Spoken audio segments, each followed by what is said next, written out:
Hello दोस्तों, आज हम लोग डिस्कस करने वाले हैं कॉन्स्टिट्यूशन में पूछे गए कुछ क्वेश्चंस को।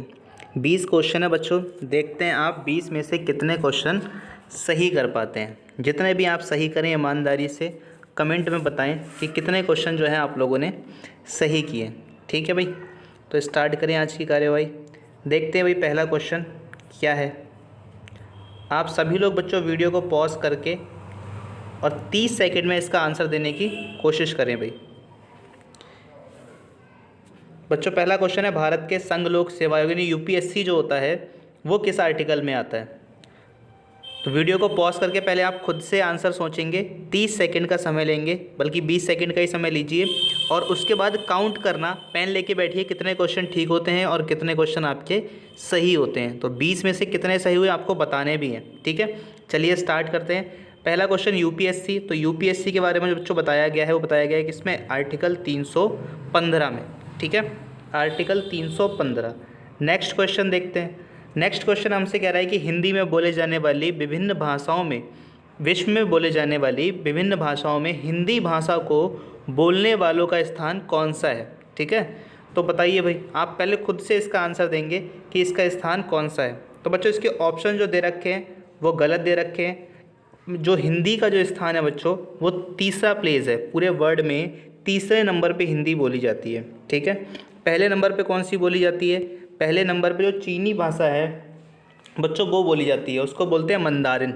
ठीक है, पहले नंबर पे।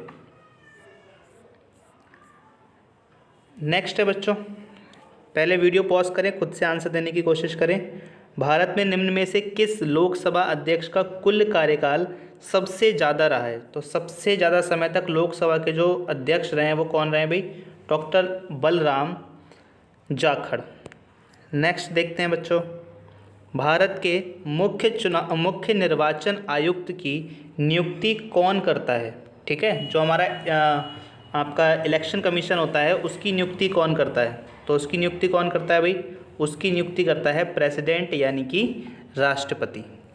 ठीक है, नेक्स्ट कह रहा है भारत सरकार का प्रथम विधि अधिकारी कौन होता है। तो वो कौन होता है बच्चों, attorney general of India.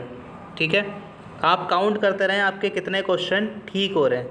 Next कह रहा है किस संविधान संशोधन में पंचायती राज संस्थाओं को संवैधानिक स्थिति प्रदान की गई थी। तो बच्चों आप लोगों ने पढ़ा है, अनुसूचियों में पढ़ा है आप लोगों ने, तो कौन सी अनुसूची में भाई इसको ऐड किया गया था ये आपको बताना है, और कौन सा संशोधन था। तो ये कौन सा था भाई, 73वां अमेंडमेंट था। ठीक है, नेक्स्ट देखिए बच्चों, विश्व की विशालतम न्यायिक प्राधिकरण है। तो बताइए भाई आपको सबसे बड़ा कौन सा है भाई न्यायिक प्राधिकरण। ये दे रखा है आपको अंतर्राष्ट्रीय न्यायिक अदालत, Allahabad high court, supreme court. ठीक है, इस तरीके से। तो बच्चों जो सबसे बड़ा है वो है हमारा इलाहाबाद हाई कोर्ट। ठीक है, सबसे ज़्यादा जो जज बैठते हैं वो इलाहाबाद हाई कोर्ट में बैठते हैं, लगभग 160 के आसपास। लगभग में है बच्चों ये, एग्जैक्ट आप लोग गूगल पे चेक करना। नेक्स्ट हमसे कह रहा है कि शून्यकाल का अर्थ क्या होता है। तो आपने देखा होगा 12 बजे से लेके 1 बजे तक का दोपहर का जो समय होता है उसको हम शून्यकाल कहते हैं। लेकिन इस शून्यकाल का मतलब क्या होता है। तो इसका आंसर आएगा बच्चों ऑप्शन बी, जब कोई अति महत्वपूर्ण विषय चर्चा के लिए उठाया जाता है। ठीक है, तो भाई ये कौन सा हो गया हमारा, ऑप्शन बी इसका करेक्ट आंसर हो गया। नेक्स्ट है भारत में महिलाओं के लिए आरक्षण उपलब्ध है।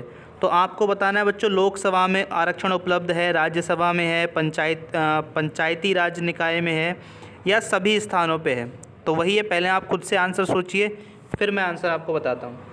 तो बच्चों इसका सही आंसर क्या है, इसका सही आंसर है पंचायती राज निकायों में। तो सिर्फ पंचायती राज्यों में ही महिलाओं को आरक्षण मिलता है। लोकसभा या राज्य की जो विधानसभाएं होती हैं उनमें कोई भी आरक्षण इसमें नहीं मिलता है। ठीक है,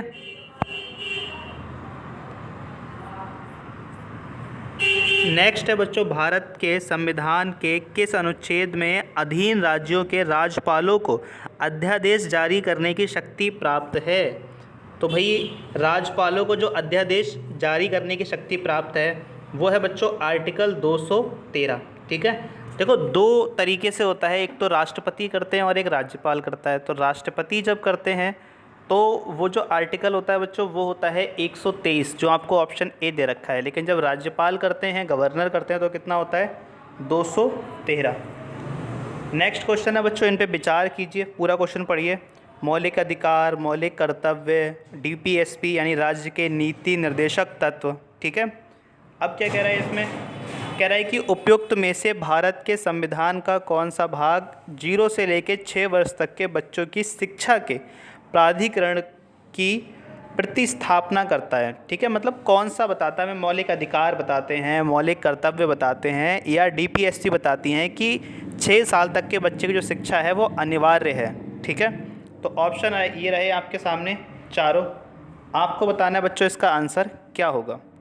तो इसका आंसर होगा उपयुक्त सभी, क्योंकि देखो आपने पढ़ा होगा मौलिक अधिकार में भी आपको दे रखा है कि एक बच्चे का अधिकार भी है, मौलिक कर्तव्य में भी दे रखा है कि उसके जो पेरेंट्स हैं या जो गार्जियंस हैं उनका भी कर्तव्य बनता है। दूसरा डीपीएसपी में भी दे रखा है कि भाई एक राज्य जो है उसकी भी रिस्पॉन्सिबिलिटी बनती है। तो ये तीनों में ही दे रखा है, तो उपयुक्त सभी इसका आंसर सही आएगा।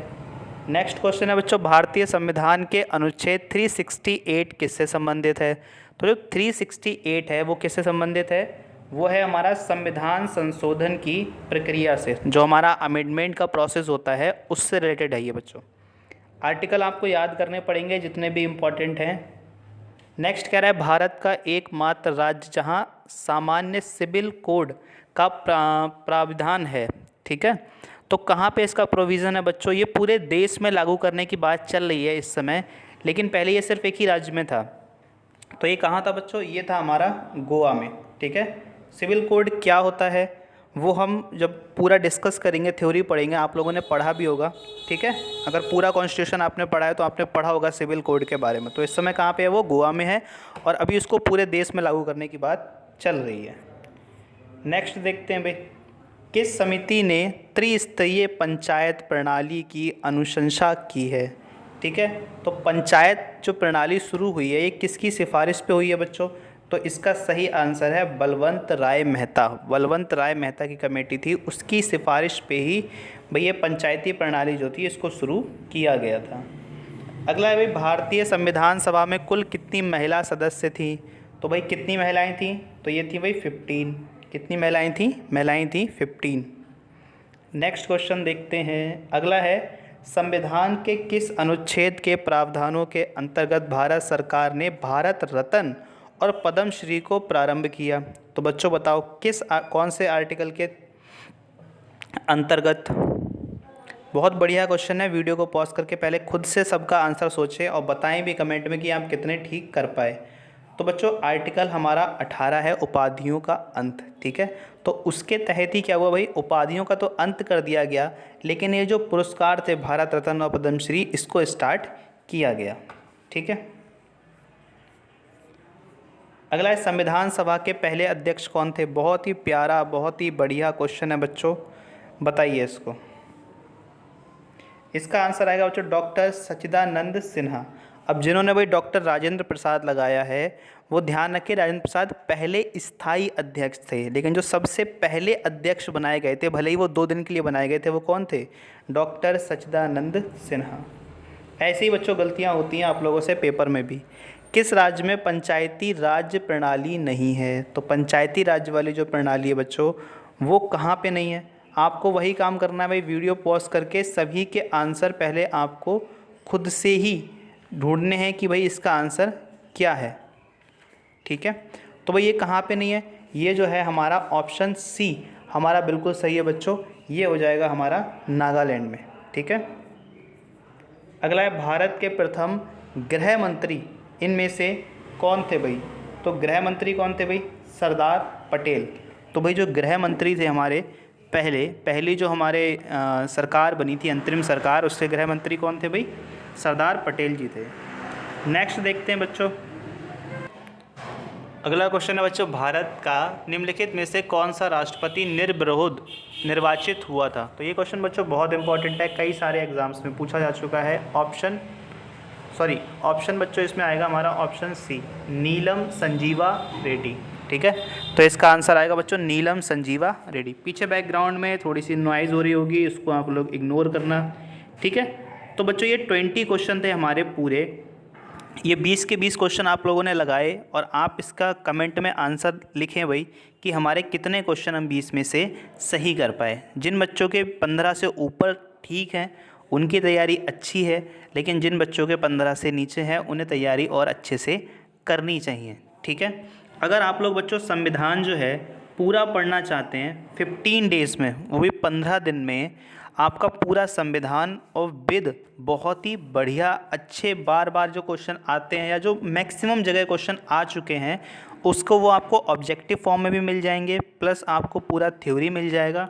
और बच्चों फ़ीस जो है वो बिल्कुल ना के बराबर है, क्योंकि लॉकडाउन चल रहा है, आप घर पे हैं, तो पढ़ाई रुकनी नहीं चाहिए। बच्चों अगर पढ़ाई अगर एक बार रुक जाएगी ना तो जितना आपने पढ़ रखा है वो सारा आप भूल जाओगे। तो रिवीजन आपको करते रहना है। और रिवीजन कैसे होगा? ऑब्जेक्टिव क्वेश्चन पढ़ेंगे हम, थ्योरी पढ़ेंगे हम, इस तरीके से हमारा जो रिवीजन है वो अच्छी तरीके से होता रहेगा। ठीक है, चलिए ऐसी वीडियो और भी आती रहेंगी आपके लिए प्रैक्टिस के लिए। मिलते हैं किसी और वीडियो में।